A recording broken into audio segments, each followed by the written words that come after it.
estamos.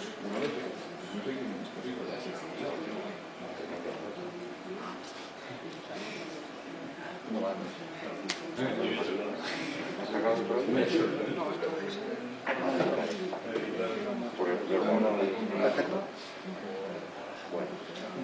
Bueno chicos, pues nada, buenas tardes. Bienvenidos a la segunda charla tecnológica de JRobot de este cuatrimestre. Hoy vamos a seguir profundizando en tecnologías web, igual que la charla que dimos la semana pasada. Aquella estaba más centrada en YouTube, en difusión y cómo subir un vídeo para que difunda YouTube. Esta nos vamos a centrar en otra rama de la tecnología web que tiene que ver con vídeo y transmisión de flujos multimedia en tiempo real, de navegador a navegador, utilizando varias tecnologías, en concreto WebRTC, que es las tecnologías estándar, y luego el proyecto Curento, en el que yo he trabajado bastante tiempo. Pues poco más, yo creo que con esto nos cuentas si quieres y a ver la experiencia tuya con Curento y damos pie a esta charla que se titula Creando aplicaciones ricas en WebRTC utilizando el framework de Curento. Nada más. Bueno, primero, antes de nada, buenas tardes a todos, gracias por venir y gracias a José María por invitarme a dar una charla. Creo que el objetivo de esto es que veáis algo interesante y sobre todo que aprendáis algo. Con eso ya estoy contento al final de la charla. Y nada, básicamente la charla consiste en ver cómo se pueden enriquecer aplicaciones de comunicación de tiempo real con las capacidades que ofrece Curento. ¿Vale? Antes de meternos en materia, pues quería presentarme. Mi nombre es Miguel París, estudié aquí en la RIF Juan Carlos, estudié Ingeniería Informática y hice un máster en Sistemas Telemáticos, donde José María fue profesor mío, es decir, hace 7 o 8 años estaba sentado ahí donde vosotros. Y mi experiencia profesional, pues desde el principio ha estado ligado siempre a la universidad. Hice el proyecto fin de carrera aquí con un profesor llamado Luis López, en el mismo grupo que trabaja José María, en el GESIC. Estuve como becario y después me contrataron como investigador y estuve trabajando en torno a 6 años orientándose focalizado en esta tecnología llamada Curento, donde era pues arquitecto, diseño de APIs y demás, y era el responsable de todo lo relacionado con comunicación de tiempo real.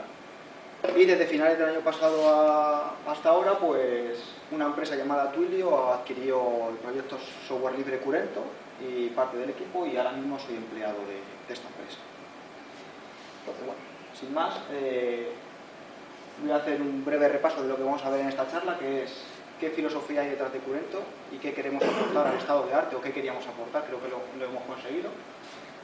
Después vamos a ver qué es exactamente Curento, su arquitectura, las APIs que ofrece, y posteriormente haremos una breve incursión en WebRTC. Según me comentó José María, alguno de vosotros vais a verlo al final de curso, entonces me gustaría dar algunas nociones muy básicas, pero bueno, para después relacionar para decir qué relación hay entre Curento y WebRTC. Y al final de la charla, pues lo que he denominado divirtiéndonos con Curento, pues mostraré algunas demos, algo de código para que veáis qué se puede hacer con ello, ¿vale? Bien, pues en la parte de filosofía lo primero que habría que explicar es qué significa Curento. Pues Curento es una palabra en esperanto que significa stream, flujo de media, y la relación con esperanto es bastante buena porque esperanto es un lenguaje artificial que se diseñó a finales de los años 80, si no recuerdo mal, y el objetivo de este lenguaje era que todas las personas de cualquier país se comunicasen con facilidad. Pues Curento lo que permite es proveer capacidades de multimedia y de comunicación de tiempo real a los desarrolladores de una forma fácil, ofreciendo APIs sencillos, y que a la vez ellos puedan de forma fácil hacer que la gente en todo el mundo pues esté comunicada, básicamente. Otro de los puntos dentro de nuestra filosofía era respecto a las infraestructuras tradicionales, que básicamente tenían una infraestructura la cual permitía mover media de un sitio a otro para comunicar personas u ordenadores. Nuestra idea era, si tenemos esa infraestructura para hacer el transporte, como indica ahí arriba, ¿por qué no podemos usar esa infraestructura para analizar el media, para enriquecerla, añadiendo realidad aumentada, levantar eventos? Es decir, analizando ese media, voy a poner un ejemplo concreto para que lo entendáis. Tenemos ciertos filtros y uno de ellos, por ejemplo, detecta cuando hay una masa de gente importante en un sitio, ¿vale?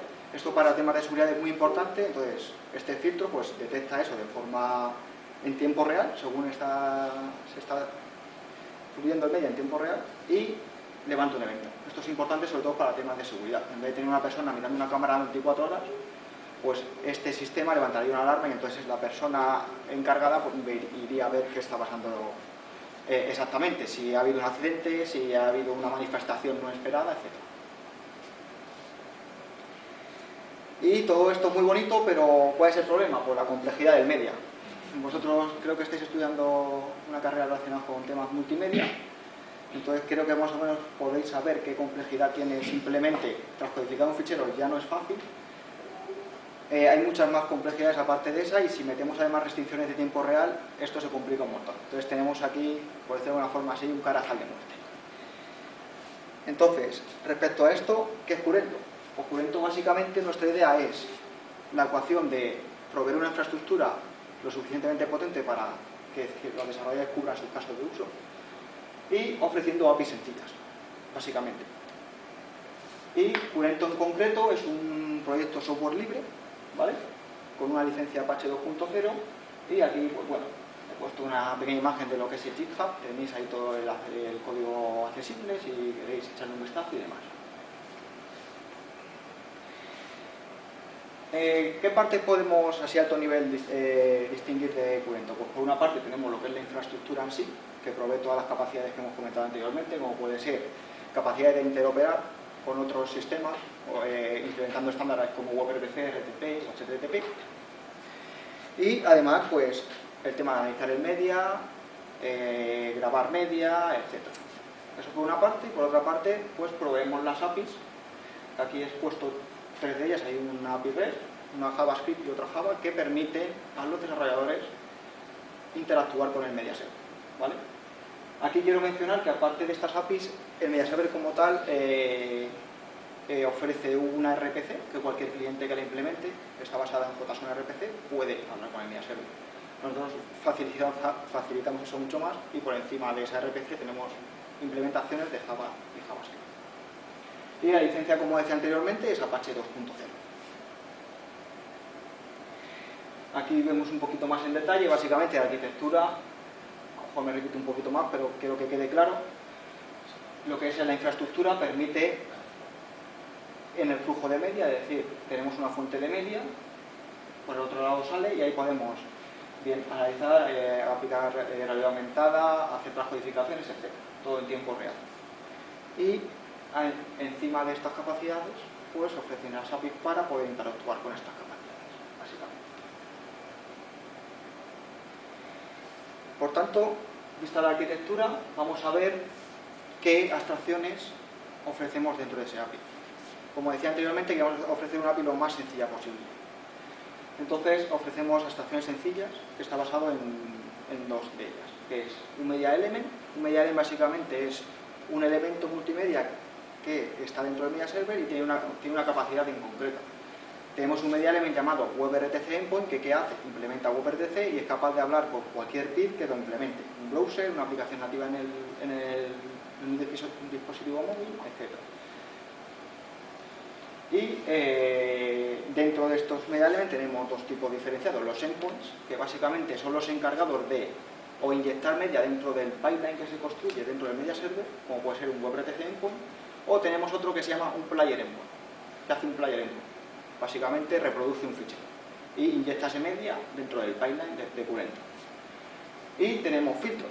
Pues esos filtros pues, puede ser un detector de caras, puede ser un detector de masa de gente, etc. ¿Vale? Y la otra abstracción es el media pipeline, que básicamente es el contexto común en el cual conviven estos media elements y que nos permite crear una topología determinada en función de los casos de uso que quiera satisfacer el desarrollador. Aquí tenemos un ejemplo, tenemos un WebRTC Endpoint donde está un filtro, que este otro elemento básicamente es un elemento que habla con sistemas legacy que hablan RTMP, por ejemplo, como sistemas flash, y tenemos un recorder, por ejemplo. Luego vamos a ver un poco más en detalle cómo construir todo esto, ¿vale? Entonces, estas son las abstracciones. ¿Y cuál es la primitiva principal? Pues la primitiva simplemente es connect. Tú tienes dos elementos y dices connect. Y esos elementos, cuando tú conectas un source a un sink, un source básicamente es una fuente de media, el sink es un sumidero, traducido directamente del inglés, pues el elemento que actúa como source emite media al que actúa como sink. Entonces, con la primitiva connect puedes ir construyendo la topología que desees. Ahí abajo tenemos la primitiva principal, cómo se utilizaría. Por tanto, con las dos abstracciones básicas y con la primitiva también básica, pues esto se puede ver así de forma divertida como un juego Lego. Es decir, tenemos un cubo con una serie de media elements, ¿vale? Los cuales creo que hay en torno a 100 o 200 media elements, no solamente implementados por el equipo de Purento, sino ha habido gente externa que ha implementado. Ofrecemos también facilidades para implementar los propios media elements. Entonces tú tienes tu cubo Lego con media elements y después los conectas como quieras. Aquí, por ejemplo, tenemos 3 ejemplos de aplicaciones. Una aplicación para hacer, por ejemplo, una conferencia de 4 personas. Una otra aplicación para meter un filtro que detecta, por ejemplo, los latidos del corazón. Y esta otra. Entonces, visto más o menos las características principales de Purento. No he dicho previamente que si queréis me podéis interrumpir o preguntar en cualquier momento, ¿vale? Si tenéis alguna duda, pues me podéis preguntar, que no lo he comentado. Ya he saltado la primera. Sí. En la anterior, entonces, el componente este, en la aplicación de una videoconferencia para 4, ese componente, ese elemento central, hace toda la magia. Pues ese elemento es un mixer, por ejemplo. Ese elemento recibe 4 flujos de vídeo y los compone dentro de un único flujo, por ejemplo. En ese en concreto. Vale, porque me parece que hay un montón de cosas que abordar, ¿no? Y lo hace todo ese elemento. Claro, ese elemento en concreto lo que hace es, lo que digo es mezclar el medio. De tal manera que entonces solo hay una comunicación hacia los 4, ¿no? Que sea el combinado. Sí, así es. También mezclaría, por ejemplo, el audio. Vale. Entonces ahora, visto la parte de Purento, quiero hacer una breve incursión dentro de lo que es WebRTC, dar unas nociones básicas. Y para mí lo más importante de WebRTC no es tanto la tecnología en sí, ¿vale? Porque aplicaciones que ofrecen comunicación en tiempo real las ha habido de hace mucho tiempo. Para mí lo más importante de WebRTC es ese salto que hay desde la columna primera a la segunda, es decir, están en un proceso de estandarización para proveer APIs unificadas que un desarrollador solamente tenga que conocer una API y le permita, le dé la potencia suficiente para lo que quiere hacer, que es comunicar en tiempo real. Pues eso es lo más importante que yo destaco del WebRTC. Y además le he añadido una tercera columna que quiere decir que en la WebRTC está hasta ahora por lo menos muy centrado en la parte de los clientes para establecer comunicaciones P2P, pero la parte de la infraestructura pues todavía sigue habiendo pues este lío que tengo montado, ¿no? Es decir, cada uno hace la guerra como puede, ofrece las APIs que puede, etc. Y desde Purento, el equipo Purento, creemos que el siguiente paso va a ser cómo estandarizar las APIs que ofrece la infraestructura.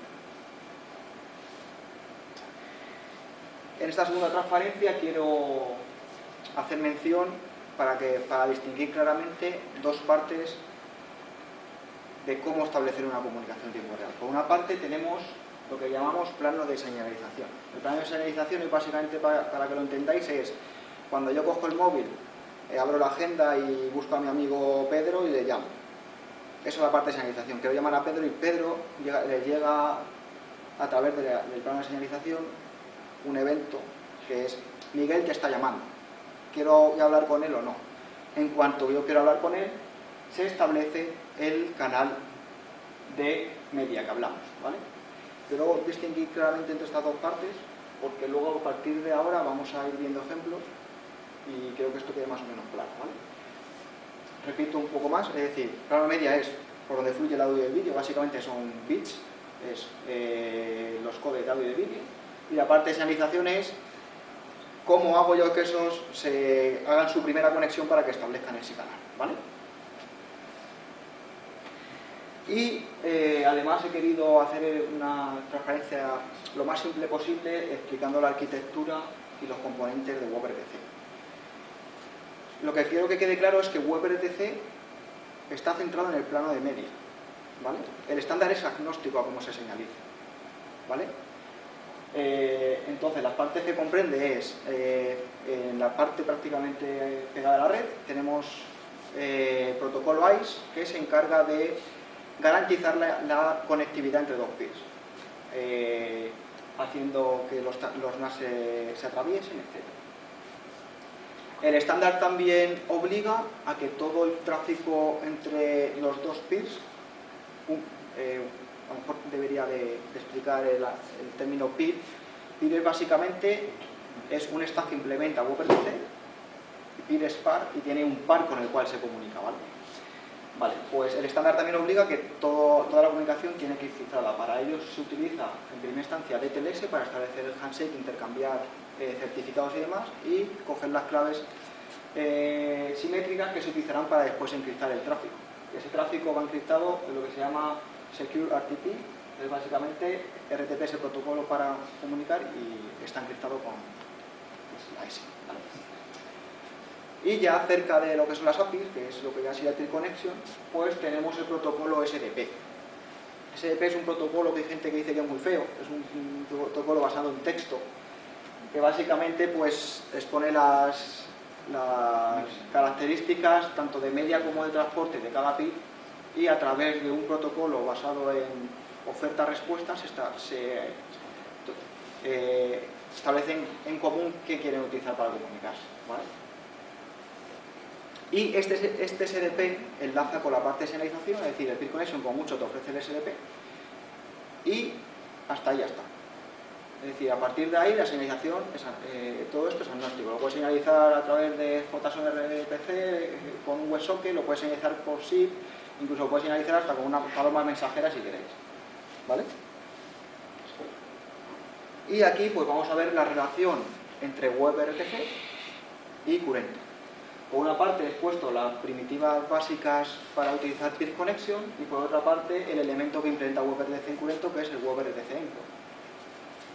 El Peer Connection ofrece métodos, funciones para crear SDPs, ¿vale? Que son ofertas SDP, para crear respuestas SDP y para aplicar esos SDPs si es local o si es remoto, y después unas funciones para gestionar el tema de ICE, ¿vale? Que es lo que se denomina candidatos ICE. Un candidato ICE, por decir de alguna forma, es un IP y un puerto, ¿vale?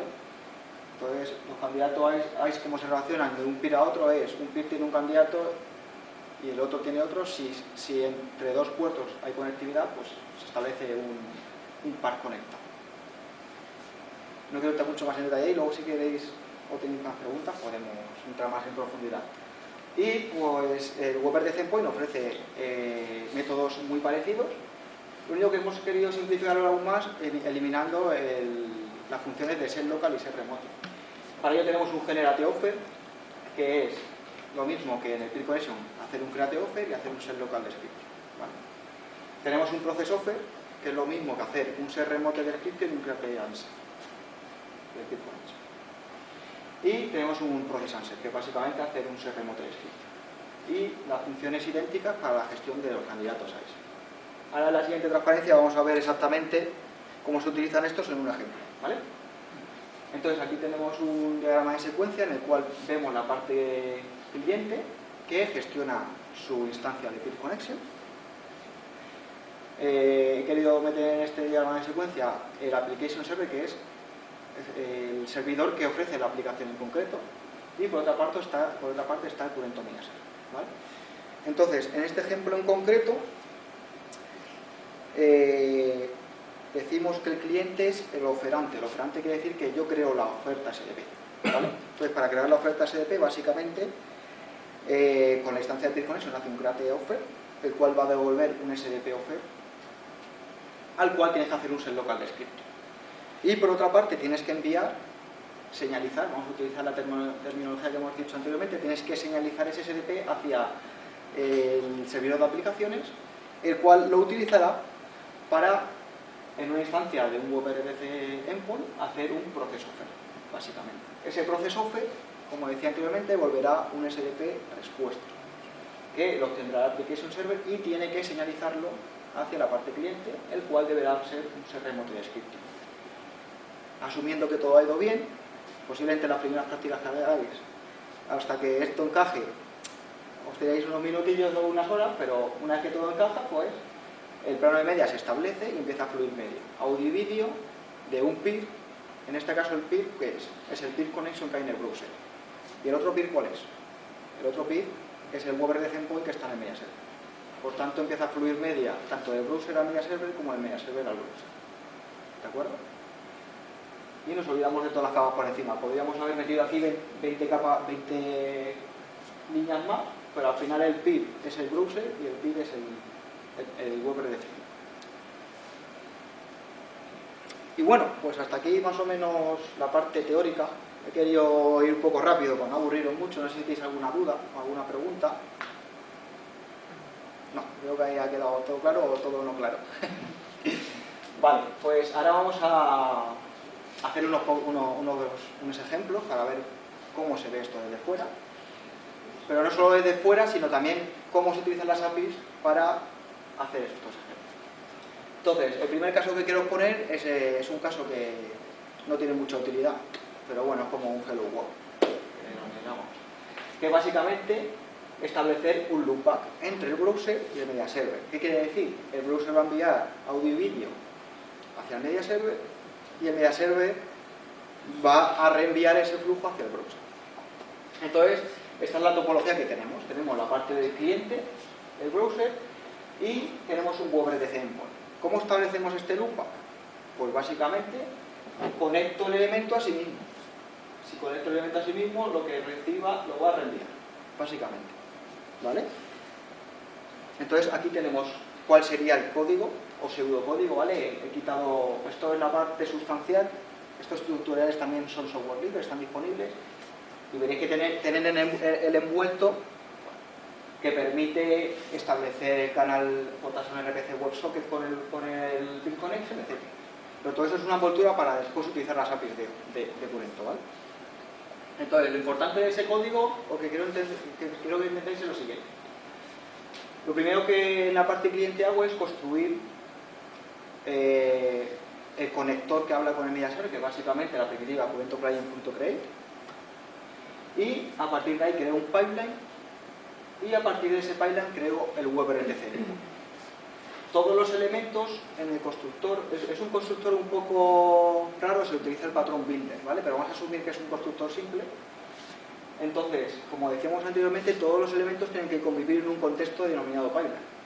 Por tanto, en el constructor de... no sé si puede señalar con esto. Sí. Vale. En el constructor de WebRTC endpoint tenemos que pasarle ese contexto, ese pipeline, para poder construir.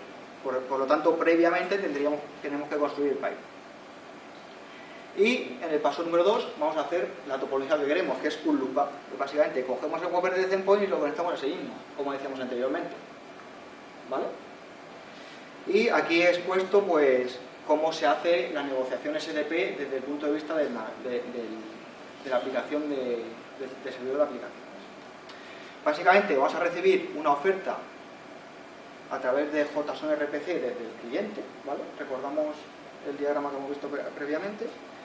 Y una vez que tenemos la oferta del cliente, hacemos un proceso offer que nos devolverá una respuesta, la cual debemos de señalizarla hacia el cliente. ¿Cómo lo hacemos? Creamos una respuesta pasándole ese SDP y se lo enviamos, ¿vale? Entonces en la parte cliente lo he simplificado, pues tendría que hacer, pues recordarlo, ¿vale? Porque me gusta que quede claro. Tendría que hacer ese send, sería esta línea naranja, y en el cliente sería un set remote description. ¿De acuerdo?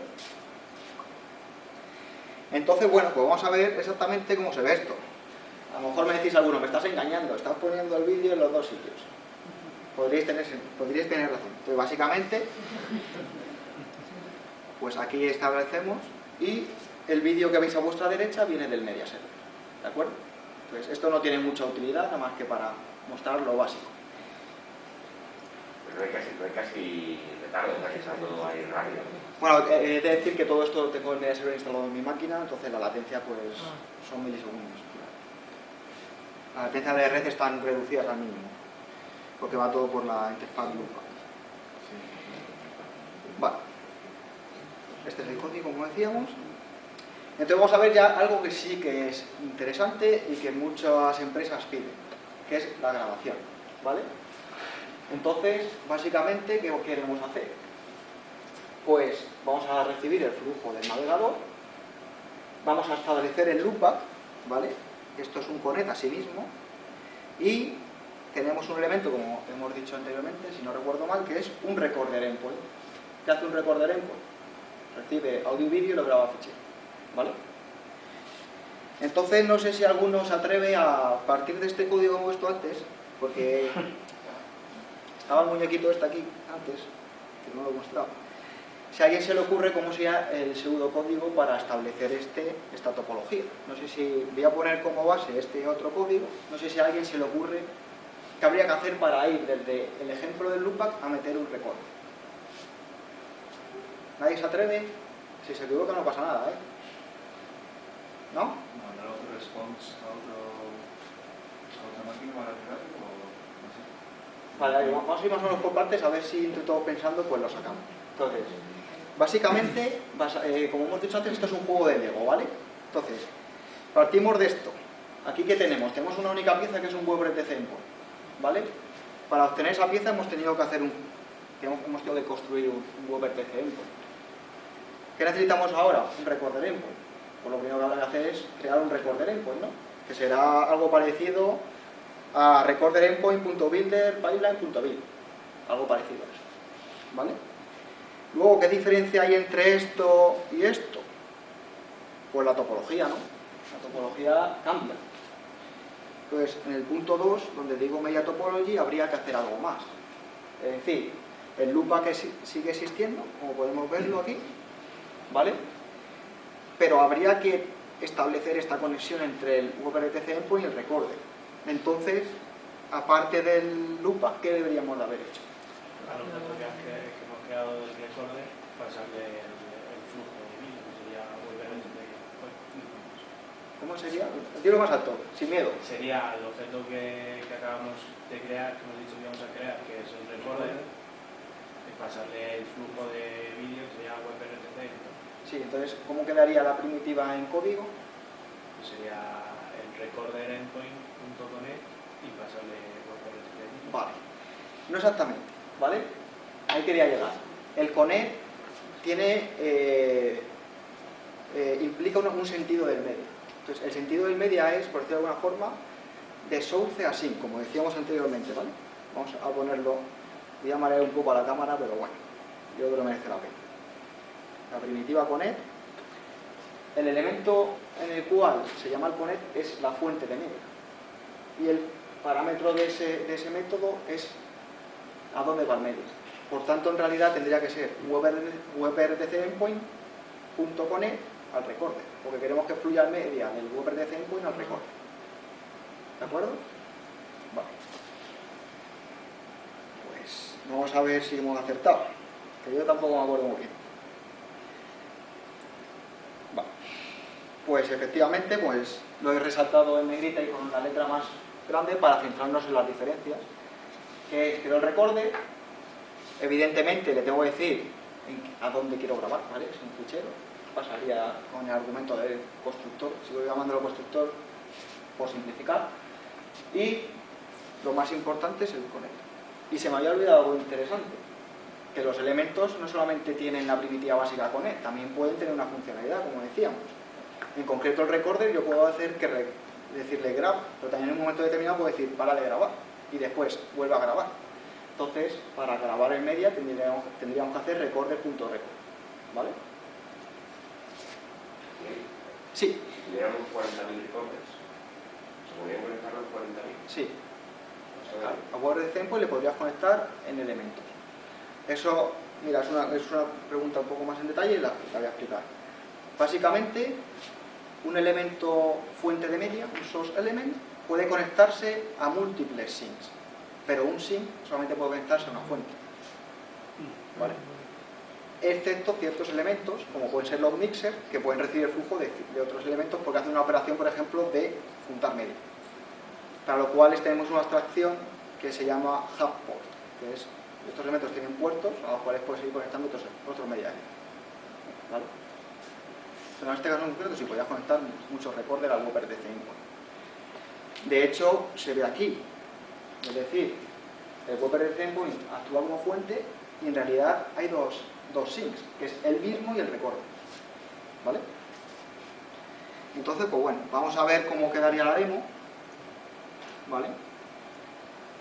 Entonces, básicamente, aquí vamos a ver el loop, como hemos dicho anteriormente. Paramos. Y supuestamente se ha grabado. Vamos a ver si se ha grabado o no. Se ha grabado. ¿Y cómo he sido capaz de reproducirlo ahora? A ver si alguien tiene ahí alguna pista. Vamos a ver. Pues hemos utilizado el player, un player endpoint, es decir, hemos grabado a un fichero y utilizamos un player al cual le paso el mismo fichero que le he indicado al recorder y directamente lo conecto al WebRTC. Aquí no hay lupa. Aquí lo único que hay es el player conectado al WebRTC endpoint. Y una primitiva que tiene el player es hacer un play, que lo hago aquí al final. Podría hacer play, stop, play, pauses, play, etc. ¿Qué formato tiene por defecto? ¿Qué formato tiene por defecto del archivo guardado? Que se guarda. Pues en concreto se va a guardar con el formato que refieres al codec de audio y vídeo. El codec y audio que hayan negociado los dos PWRDC, que en este caso en concreto ha sido WP8 y Opus. ¿Vale? Entonces, bueno, ahora tenemos el código y nos falta cómo sería la topología exactamente. No sé si alguien se atreve a dar algunas pautas. A través del código es fácil, esto es más fácil, este ejemplo es incluso más fácil, porque tenemos el código y tenemos que sacar el diagrama.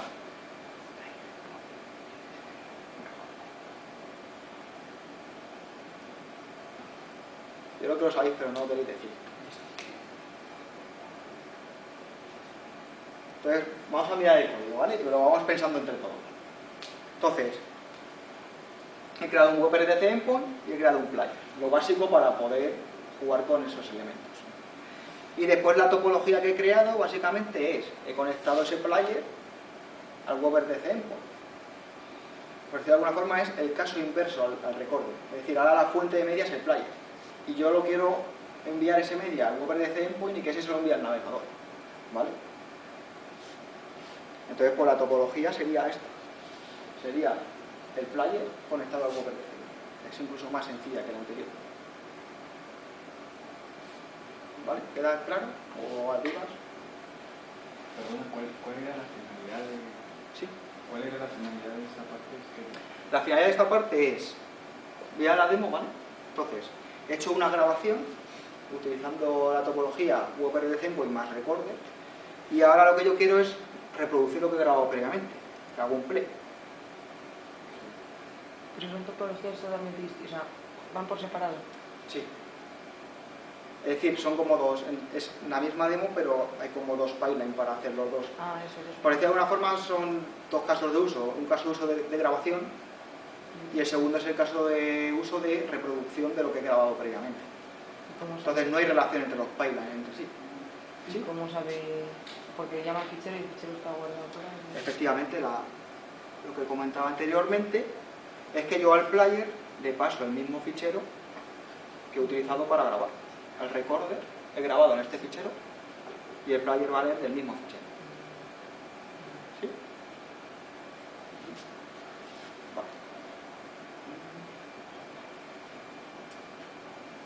Vale, pues ahora entonces vamos a ir con algo así un poco más divertido y os voy a exponer cuál es el resultado de lo puesto aquí. Y yo creo que ya sí que hay así casi expertos para decirme algo por lo menos de cómo haríais vosotros esto. Un reconocimiento. Podemos empezar por la topología. ¿Qué topología creéis que hay para hacer esto? Así, Con un lupa, sí, porque es un lupa evidentemente. Con un filtro que reconozca la cara y luego que añada que más. Efectivamente. Muy bien, porque podría haber un elemento que reconoce, que se comunica mediante, le dice la cara está aquí, y otro elemento que pone la cara, aunque en este caso en concreto es un mismo elemento que hace ambas cosas. Pero perfecto. Es decir, tenemos el WebRTC endpoint, que ahora mismo sí que ya no está conectado a sí mismo, porque ha habido un cambio en media, está conectado a ese filtro y ese filtro, efectivamente. Entonces, justo lo que tú dices. Tenemos el WebRTC endpoint, que actúa como fuente de media, se lo conecta a ese filtro, y el filtro actuando como fuente se lo conecta al WebRTC endpoint. Con esto un lookup un poquito más amplio, metiendo esa capacidad. Entonces, ya que lo tenemos claro, pues vamos a ver cómo quedaría esto. A ver si me reconoce aquí la cara, porque con la luz, ¿no? Entonces, pues más o menos, pues aquí tendríamos el ejemplo. ¿Vale? Vale. Y el código, está claro ya, ¿no? Ya con esto.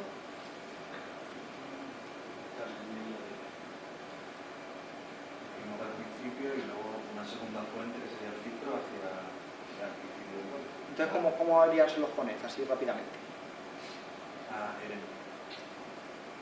El principio connect como endpoint el filtro El WebRTC endpoint al filtro, el connect, bien, y luego del filtro el mismo connect al principio del código. al WebRTC, efectivamente. Pues aquí tenemos, a ver, tenemos aquí marcado cuál es la diferencia respecto a la demo básica, que es efectivamente creamos el filtro y hacemos esos connects, como bien ha dicho nuestro compañero, y ya está. Vale. Otra pregunta, ¿en qué lenguaje está programado el filtro? Por lo visto que tenía Java, que tenía JavaScript, pues el filtro de imagen. Vale, es una cosa así que esperaba preguntas como estas. Entonces, básicamente lo que es la infraestructura como tal, lo que es el media server, está implementado en C y C++. Y en concreto utilizamos GStreamer como base, ¿vale? Que es la base de todo Curento, GStreamer, que está implementado en C. Entonces el módulo que tienes ahí, el nodo de detectar las caras, está en C. Sí, Con lo cual puedes utilizar OpenCV si quisieras. eso es. De hecho, tenemos facilidades porque las librerías de OpenCV un poco más potentes y mejores mantenidas están en C++. Entonces tenemos facilidades porque básicamente la arquitectura interna del media server es, tenemos una capa en C que utiliza GStreamer para establecer todas estas conexiones y por encima tenemos una envoltura en C++, ¿vale? Entonces tenemos facilidades para pasar frame a frame a una función en C++ directamente ya en RAW para que haga el procesamiento de OpenCV que considere. Hombre, es que hay como se te vaya un poquito, la eficiencia se cae. Sí, porque hacer copias de fotogramas es las cagadas. Sí, aquí lo que hay que tener en cuenta es decir, ya una vez que estás metido aquí, porque hay muchas preguntas, tenemos una lista pública y dice, es que la eficiencia del media server no tal. Claro, es que estás codificando 10 veces. Es decir, esto no es gratis. Es decir, este demo consume mucha CPU. ¿Por qué? Porque primero vamos a decir dónde están los puntos clave. ¿Vale? Por aquí llega VP8, ¿vale? Vamos a centrarnos en el vídeo. Pero este elemento como tal necesita RAW para poder procesar. ¿Qué hace? Le dice al de atrás, oye, yo quiero RAW. Y aquí existe una decodificación hacia RAW. Y hay una decodificación de VP8 a RAW. WebRTC como tal necesita VP8, porque es lo que ha negociado con el browser, no le puede mandar RAW, ¿vale? Entonces, en este connect, ¿vale? Está la magia de decir, oye, yo necesito VP8, y a la salida de este elemento se codifica VP8, ¿vale? Es lo que también llamamos, que a lo mejor tendría que haber dicho en la parte de filosofía, agnostic media. Es decir, queremos reducir la complejidad hacia el desarrollador. Porque alguien ya dice, sube VP8 RAW y a lo mejor alguien ya, vosotros estáis estudiando eso y lo sabéis, pero otros desarrolladores no lo saben. Solo lo saben en el connect y ya saben, y ya está. Entonces básicamente esto es lo que llamamos agnostic media. O sea, para implementar un nuevo filtro o un tratamiento de imagen posterior que quieras desarrollar tú, Sí. hay que usar C. C++ sería, sí.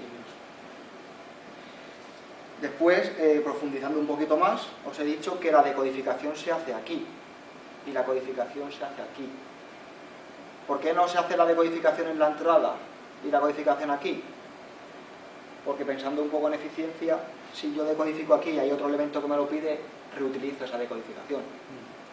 La codificación lo mismo, que es incluso más costosa que la decodificación. Si yo codificara aquí, perdería la capacidad de, una vez que ya está codificada aquí, si hay elementos que me piden VP8 directamente, solamente puedo sacar hace una vez. Pero eso influiría en la transmisión, ¿no? Porque haría que al transmitir en RAW, que es un formato sin comprimir, estarías ocupando, necesitarías más ancho banda. No, en realidad, la transmisión te refieres por WebRTC. Vale, lo que comentaba anteriormente. WebRTC va a transmitir VP8. ¿Vale? Es que estoy aquí con el punto. Entonces, de aquí hacia afuera esto es la red, ¿vale? Aquí va VP8. Entonces, el elemento WebRTC endpoint dice, oye, yo necesito VP8 para enviar. Y este elemento es el que está codificando. Por tanto, el envío sigue siendo VP8. No se envía en RAM. ¿Sí? ¿Vale? Sí. A ver, yo no lo entendí, porque es la fecha que hay entre SRC y SYNC, que la abrí de arriba. Sí. Ahí se va en ROM, lo que pasa es que todo eso es local. Sí, claro. Entonces por eso no muere, porque es local. Claro, estas conexiones que vemos aquí, todo esto son elementos que están conviviendo en el mismo media server y la comunicación no es por WebRTC. WebRTC es de aquí hacia afuera, son estas flechitas que hay aquí pintadas, ¿vale? Ahí eso es WebRTC, pero ahí para adentro ya no es WebRTC. Vale. Yo estaba pensando en un servidor WebRTC local que enviara, creo que es como lo he planteado yo, un servidor WebRTC local que mandara a un servidor remoto, también WebRTC, que por ejemplo estuviera el filtro. También se podría establecer, es decir, hemos visto un ejemplo de cómo comunicar dos peer WebRTC, perdonad por reiterarme, pero uno de ellos es un peer connection en el browser y otro es un WebRTC endpoint. Pero cierto es que podemos comunicar dos WebRTC endpoint, los cuales están conviviendo en dos media server diferentes. Claro, pero esa conexión sería con WebRTC. Esa conexión sería por WebRTC, efectivamente. Claro, que sería en RAW. Que esto es una noción, hay un proyecto software libre llamado Nubo Media, ¿vale? Que es como poner el media en la nube, que es el siguiente paso al Curento, es decir, Curento en concreto es un media server único, ¿vale? Que tiene capacidades para comunicarse con otros mediante WebRTC, por ejemplo. Nubo Media se encarga de cómo hacer pipelines distribuidos, cómo distribuir el media en la nube. Y básicamente una de las posibilidades es emitir por WebRTC, es una de las posibilidades. Por unos orquestadores por encima que te hagan ver que es un único pipeline desde el punto de vista del desarrollador, pero por debajo hay muchos pipelines en distintas máquinas. Que es la idea básica en la que tú has dicho. No sé si hay alguna duda más. A ver. Vale, pues ahora ya, este es el ejemplo ya final, ya es la última pregunta, esto parece un examen, perdonad. Que es básicamente esto, es decir, vamos a... Vale, estoy yo solo ahí porque nadie me quería ayudar, pero bueno. Vamos a hacer una demo que establezca una comunicación entre dos personas diferentes, ¿vale? Y además, pues, como es un poco aburrido apostar, pues vamos a poner sombreritos y cosas de esas. Entonces, ¿a alguien se le ocurre más o menos cuál sería la topología de esto? Porque esto ya sí que es un caso real y aunque parezca un juego, hay muchas empresas y mucho dinero en juego con esto. Es decir, hay muchas empresas que no les interesa poner un sombrerito, pero les interesa, por ejemplo, analizar el vídeo y detectar cosas y que eso se transforme en eventos o meter realidad aumentada. Por ejemplo, un ejemplo interesante, por ejemplo, es una clase online, ¿vale? En el cual el profesor está explicando, por ejemplo, qué componentes tiene el cerebro humano, ¿vale? Entonces, en vez de utilizar, por ejemplo, un modelo de estos de plástico 3D que está bastante limitado, podría utilizar un marker, de hecho podría haber puesto esa demo, ¿vale? Podría tener un marker, ¿sabéis lo que es un marker? Es básicamente un cuadrado con blancos y negros, ¿vale? Pues podría tener un marker en la mano y mediante realidad aumentada aumentar un cerebro en 3 dimensiones. Y eso transmitirlo en tiempo real a los oyentes que están en sus casas o donde quieran. Entonces esto sí que es una demo que sí que está cerca, aunque parezca de broma, sí que está cerca en casos de usos reales. Entonces, la pregunta, a ver, que no se escapéis. ¿A alguien se le ocurre cuál sería el pipeline, la topología que habría que crear para hacer eso? De pasar por el filtro. Luego pongo el dibujo. tiene que mandarse lo que emites a ti mismo antes de pasar por el filtro. Espera, voy a explicar un momento porque a lo mejor no queda claro, ¿vale? Tenemos el usuario A y el usuario B, ¿vale? Entonces, el usuario A envía el flujo al usuario B y en ese flujo se le pone un sombrero. Es que no sé claro porque es la misma imagen que se ve. Claro. Y el usuario B envía la imagen al usuario A y en ese flujo se le pone el sombrero rojo, negro, ¿vale? Perdona que tendría que haberlo dicho antes. Serían dos ¿Lupa? Ten en cuenta que uno está enviando al otro, no está recibiendo su propio flujo. Claro, lo que estaba pensando en el cuadradito, que tú a ti mismo te mandes tú cómo te ves tú. No, a ti mismo no te lo están mandando, se lo están mandando al otro y el otro a ti. No hay lupa. Ya El cuadradito de arriba a la derecha no... eso es básicamente la imagen local, para verte... Se va a quedar también formada parte del vídeo. No, eso no, vale. Sí, esto, perdonad, esto no es ninguna composición, sino es el vídeo local, ¿vale? Está ahí puesto.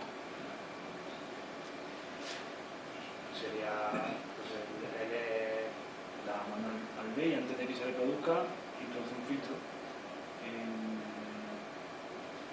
Entonces vamos a ver. sería Vamos a ir por pasos como hemos hecho siempre. ¿Qué elementos necesitamos?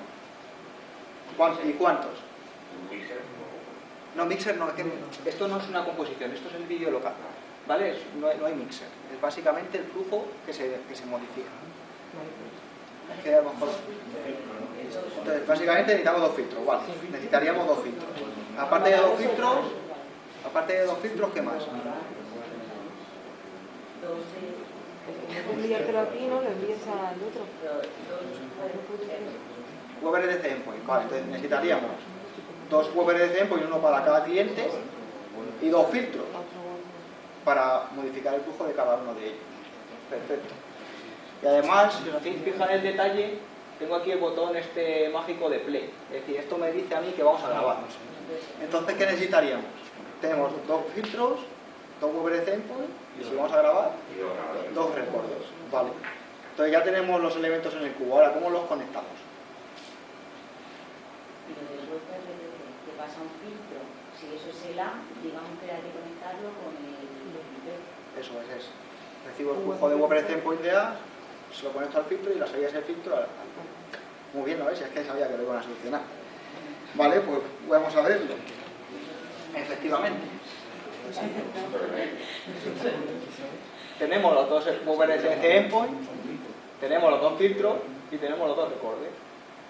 Y además, ¿qué estamos grabando exactamente? Estamos grabando exactamente el vídeo ya modificado. Cuando yo reproduzca esto, vamos a ver con el sombrero. Entonces vamos a hacer la prueba. Perdonad porque aquí no hay mucho espacio. Voy a intentar hacerlo más pequeñito. A ver si así se nos ve. Entonces básicamente vamos a registrar el usuario A, que hemos dicho, y vamos a registrar el usuario B. Ahí ya están registrados. Ahora vamos a hacer una llamada. Esta llamada es no una señalización de WebRTC, es una señalización de decir alguien te está llamando. ¿Vale? Tenemos, por decirlo de alguna forma, dos tipos de señalizaciones aquí. ¿Vale? Que también esto tiene un poco de truco para que distingamos los conceptos. Es decir, va a haber una señalización de cuando el usuario A quiere contactar con el B. Eso vamos a decir que es la señalización de llamada custom de esta aplicación. Y después vamos a tener dos señalizaciones más, que es los SDPs que van a ir desde los browsers a sus correspondientes WebRTC. ¿Vale? Entonces ya tenemos el usuario A y el usuario B y digo, voy a llamar a A. A ver, espérate, porque este no se ha cargado. Perdona. El usuario B y llamo A. Entonces, el usuario B te está llamando. ¿Lo acepta? Pues bueno, vamos a aceptarlo. A ver, que nos va a pasar ahí. Que básicamente aquí tenemos la demo, ¿vale? Si tuviésemos otro ordenador, pues podríamos haber visto como dos cámaras. Y pues esto todo se está grabando. Así que voy a dejar de hacer de tonto, que si no, lo paramos. Y aquí digo, pues venga, voy a reproducir a ver qué ha pasado aquí. A ver. Ah, vale. La demo me ha dicho, es que a lo mejor se ve muy pequeño, que qué usuario quiero visualizar. decir, pues tengo la capacidad de reproducir de ambos recortes. Lo digo, voy a verme a mí mismo a ver qué he hecho, que yo soy el usuario A. Entonces ahí se ha grabado efectivamente con el filtro que es el usuario A, con el sombrero rojo, de negro.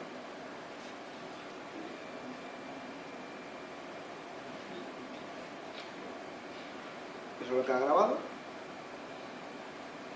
Y yo creo que ya está, ya voy a dejar en paz, ya no voy a hacer más preguntas. Os vais a ir muy estresados. O sea que esto ha sido todo. Muchas gracias por venir y si tenéis alguna pregunta o cualquier cosa o lo que queráis. Y no me miréis, Me gustaría saber qué tipo de filtros o qué tipo de procesado concreto. Y que hace poco vi una noticia que están desarrollando en la Universidad de Granada un sistema para que las cámaras de PID, de videovigilancia, detecten pistolas automáticamente.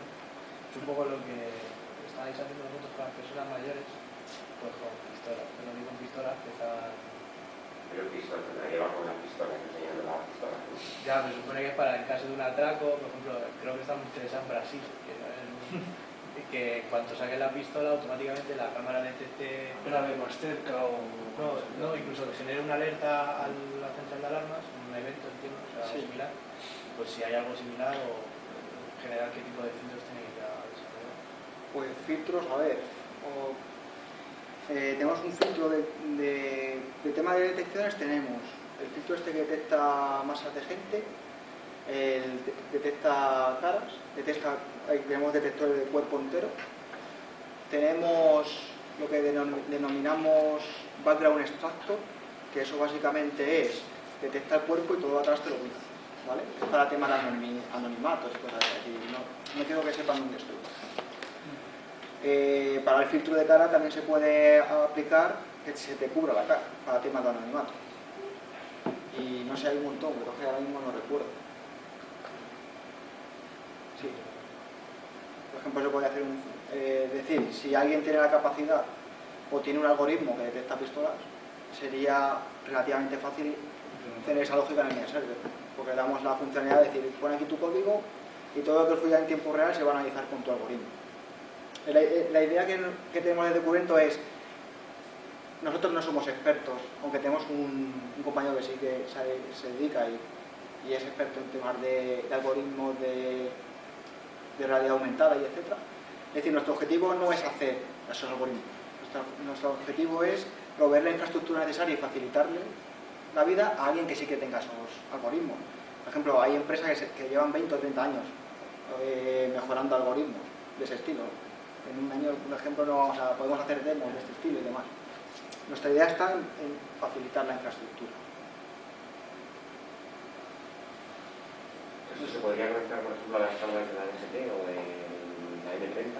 Entonces, ¿qué haría falta para ¿A las tablas? a las cámaras que hay en la M30 o Sí, vale. en los túneles? Vale, pues básicamente, aunque decimos que es un servidor, ¿vale? No deja de ser un programa que se puede ejecutar también en un cliente, por decirlo de alguna forma, ¿no? Entonces, en ese caso en concreto, podrías tener instancias de media servers pegados a lo que es la cámara de la DGT y eso enviarlo, por ejemplo, con WebRTC a otra máquina mucho más potente que haga, por ejemplo, el análisis. Por ejemplo, hay mucha gente que ha dicho, sí, pero lo que vosotros hacéis lo hago yo en JavaScript y ya va directamente procesado. Sí, cierto, hay casos de uso que incluso es más interesante hacer el procesamiento en el lado cliente que en el servidor. Pero, ¿y si hay procesamientos muchísimo más costosos que con 4 CPUs no te vale? ¿Y si tienes un dispositivo móvil que no quieres que se te quede sin batería en 10 minutos? Por ejemplo. Entonces nosotros damos una infraestructura en el servidor, en la nube, para que hagas todas esas operaciones, que también las puedes hacer parte del cliente. ¿Sí? Nadie... Pues pones el balance donde quieras, ¿no? Dependiendo de la intensidad de cómputo que tengas. Sí, sí. Pero es que voy mucho más allá, porque esto luego ya entran temas políticos y temas comerciales. Es decir, hay gente que quiere ofrecer un servicio con sus filtros, pero no quiere darte el código a ti, ni el binario. No, porque se han tirado 20 años haciéndolo y no te lo van a dar. Entonces ellos dicen, vale, yo te voy a dar mi servicio y lo voy a montar aquí. Y tú me envías el flujo y yo te doy el resultado. Por ejemplo, hay muchas empresas con mucho dinero que tienes y es razonable, ¿no? Es decir, igualmente haciendo un algoritmo de computación, de visión computacional, y no van a decir, pues toma, ahora tú estás en tu browser y, por ejemplo, es un ejemplo. Bueno. Entonces, depende del caso de uso, no es ni esto mejor ni lo otro. Siempre hay que compensar, ver y analizar el caso. Zara no estaba haciendo algo parecido para probarse la ropa. Temas de tiendas virtuales de esas, ¿no? Sí. Sí, yo he oído algo, sí. A lo mejor se están utilizando y no lo sabemos. Muy bien, ¿alguna pregunta más, chicos? Pues agradecerle a Miguel el rato que nos ha regalado. Pues estupendo, con eso ya habéis visto que hemos descrito una tecnología muy interesante de manejo de flujos audiovisuales, multimedia. No solo la parte de transmisión, que ahí estaba también, sino la parte de cómo poner una aplicación con eso. Donde tienes un servidor y un cliente. El cliente puede estar en el navegador, puede estar en cualquier otro sitio. Y poco más, entonces le haremos dar las gracias por haber venido, espero que os haya gustado la charla. Y nada, en breve haremos alguna otra, pero ya con tecnología de drones, más de robótica. De tecnologías web haremos a lo mejor otra antes de que acabe el curso, con una aplicación web paradigmática y demás, con alguna cosita especial de cómo se pone en la nube y demás.